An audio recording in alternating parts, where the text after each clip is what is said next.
Welcome to Ford Tough Talks. I cannot wait to introduce our next guest. I met this guest in 2006 when I was competing for the title of Miss Louisiana. If you have followed me for any length of time, then you know my dream was to capture that crown. I did not walk away with the crown, and 1 year later, my life completely flipped upside down. And though I did not capture the crown, our next guest did. And she is such a joy to watch. She is such a pleasure to listen to. And I hope that you learn something from her as she shares her heart with you. Our next guest had a dream too. And though her dream didn't unfold the way she wanted it to, she is still living her God dream. So welcome, Amanda Joseph May. Amanda, thank you for joining us today. And if you will, just tell us a little about yourself. Yeah, absolutely. I actually grew up in Pineville, Louisiana. I'm a small town girl, and I have family in Monroe, so that's where I call home now. I work for Varsity Spirit as a trainer. I have 3 kids, ages 8, 6, and 4. The older 2 are girls and the youngest one is a boy, so our life is crazy and fun. My husband is a principal at Westridge right now, and so education runs deep in his blood. But yeah, we're loving life. We both serve at our church at Fair Park, and life is busy, but it's fun.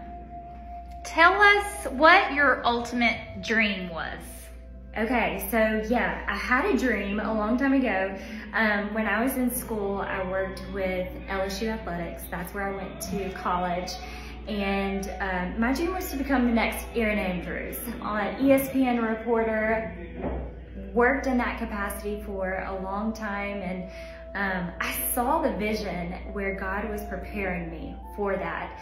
He placed people in my life. He placed all the contacts that I needed, the passion, the knowledge. I saw it, I visualized it, and that was the dream, to become the next great ESPN sideline reporter, and spent a good 5 to 6 years in that industry, and worked at LSU and also at ULM. That kind of brought me back to Monroe and West Monroe area, and it was fun. It was an absolute dream career, had the time of my life, but God took me out of that career about 10 years ago, and I'm still in the game day realm with Varsity Spirit, but I remember being like just pained about leaving that career, because that was my dream. That's what I knew I was going to do one day. You mentioned that God took you out of that path. So how do you see your dream now? So the dream now looks different. I believe God did answer that dream in my life, but in a completely different way.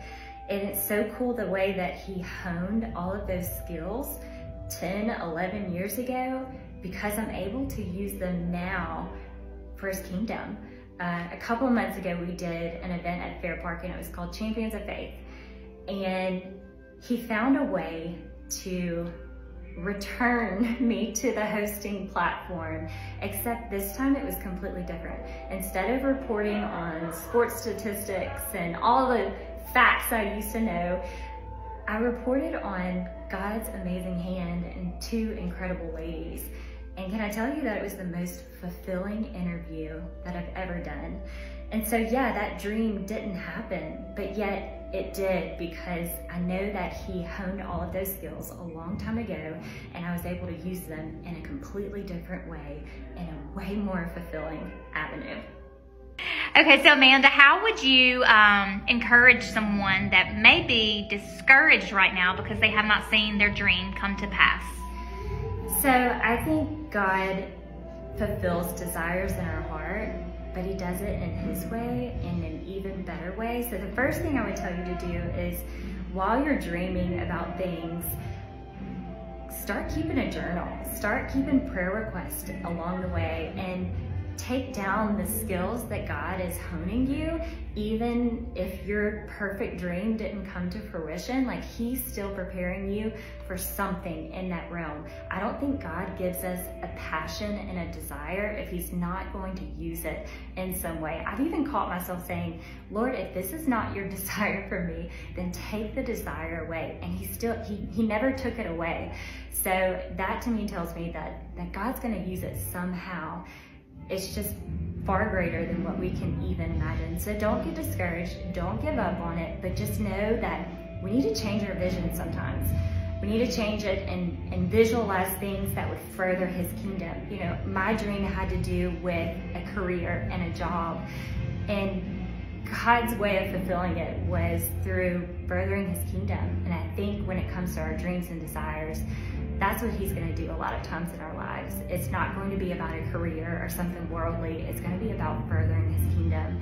And when we change our vision to that, he fulfills dreams in a much better way.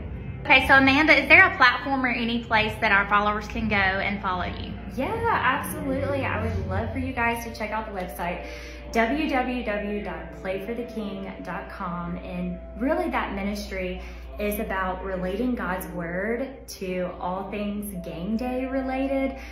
You know, I have that game day background. I love it. And so here's the deal, like we're all playing the game of life and we have an enemy, and every day we step into the field of play. So what that ministry seeks to do is really equip people to live intentionally for the King, and we're gonna play this game of life for him. So follow that website. It'll prompt you to enter your email. I send weekly devotionals and videos called the 2-Minute Drill. You can also follow me on Facebook, Amanda Joseph May, and on Instagram, Amanda J. May 86.